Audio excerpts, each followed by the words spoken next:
حضور جیسے کہ ہم سارے یہاں وقف ہیں اور ہم نے آگے جا کے کسی نہ کسی طریقے سے جماعت کی خدمت کرنی ہے. کئی دفعہ دوستوں کے ساتھ جو بھی وقف نو ہیں بات اور ڈسکشنز میں یہ ظاہر ہوا ہے کہ کافی جو ہم میں سے وقف نو ان کو یہ نہیں پتہ کہ ہم اپنی جب اسٹڈی ساری کمپلیٹ کر لیں گے تو ہم کس طریقے سے اور کیا پروسیجرز ہوئیں گے جس سے ہم جماعت کی خدمت کر سکیں گے اور کس طرح ہمارے ساتھ کہاں کام جائیں گے. پورا ایک خطبہ دیا تھا, اس کے آخر میں یہی بتایا تھا کہ کیا کرنا ہے. واقفین نو 15 سال کے بعد اپنا بانڈ رینیو کریں, پھر جب یونیورسٹی میں جائیں پھر کمپلیٹ کریں, پر تب بتائیں. ان میں سے پھر جماعت دیکھے گی کہ تم میں سے کن نے کون کس چیز میں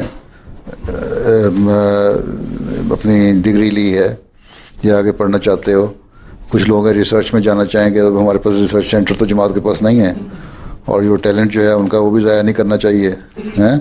پھر جماعت ان کو اجازت دے گی کہ تم ریسرچ میں چلے جاؤ. بعض سبجیکٹس پہ منحصر ہے, بعض ایسے سبجیکٹس ہیں, انجینئرنگ ہے, سول انجینئرنگ ہے, لا ہے, ٹیچنگ ہے, ماسٹرز ہے اکنامکس وغیرہ میں, سوشیولوجی میں اور چیزوں میں. ان میں اگر ہمیں ضرورت ہوگی, ہمیں اپنے کالج اسکولس کے لیے تو میں کہیں گے آؤ وقف کرو, کام کرو. تو تم لوگوں نے اپنے آپ کو اپنی ایجوکیشن مکمل کرنے کے بعد پیش کر دینا ہے. پھر اس کے بعد جماعت نے فیصلہ کرنا ہے, خلیفہ وقت نے فیصلہ کرنا ہے کہ تم میں سے کس کو فوری طور پہ جماعتی کام کے لیے لگوا دینا ہے اور تم جماعت کا فل ٹائم کام کرو گے بحیثیت وقف زندگی کے, اور جو تھوڑا سا الاؤنس ملے گا اس میں گزارا کرو گے, یا تمہیں اجازت ملے گی کہ جاؤ فی الحال اپنا کام کر لو. بہرحال ڈاکٹرز ٹیچرز کو تو ہم نہیں چھوڑیں گے انشاءاللہ تعالی. اور اسی طرح بعض اور سبجیکٹس ہیں, سول انجینئرز ہیں, ان کی ڈیمانڈ ہے مختلف جگہوں پہ ہیں. پھر اور بعض سبجیکٹس ہیں تو جو ریسرچ وغیرہ ہیں ان کو اجازت دے دیں گے جانے کی.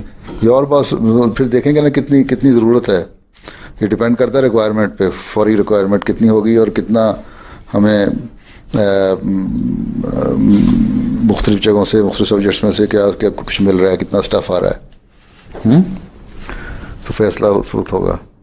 لیکن تمہارا یہ کام اپنی ڈگری مکمل کر کے اطلاع دو.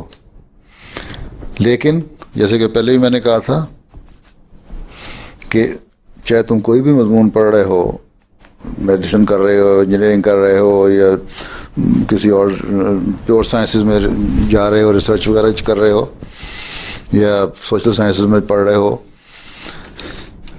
اپنے ساتھ جو علم دین کا علم ہے اس کو خود پڑھتے رہنا ہے. قرآن کریم جو ہے ترجمہ پڑھو, اس کی کمنٹری پڑھو, اس کا سلیبس جو ہے 20-21 سال کا بن گیا ہے وہ پڑھو. وہ اتنا کافی ہے کہ 25 سال تک کے لیے بھی کافی ہے, کیونکہ جتنا نالج ہوتا ہے. پھر یہ کہ حضرت مسلم کی کتابیں پڑھتے رہو, جن کو اردو نہیں پڑھنی آتی. وہ ایسنس آف اسلام کا اس حوالہ دیا ہے اس نے. ایسنس آف اسلام کتاب نہیں ہے کوئی حضرت مسلم کی, وہ ایسنس آف اسلام ہے, ایک کلیکشن ہے مختلف سبجیکٹس پہ, جہاں حضرت نے مختلف بیان کیے ہیں نا, ان کو اکٹھا کر دیا. ابھی تک اس کے 4 یا 5 والیوم چھپ گئے ہیں. تو مختلف کتابوں سے ایکسیپٹ لیے ہوئے ہیں, تو وہ لے کے مختلف ٹاپکس کے اوپر, تو ان کو پڑھتے رہو تاکہ تمہارا دینی علم بھی ساتھ ساتھ بڑھتا رہے. سمجھ آ گئی کہ کچھ رہ گئی وضاحت؟ نہیں جی سمجھ آ گئی. یہ میں وضاحت خود میں کر چکا ہوں.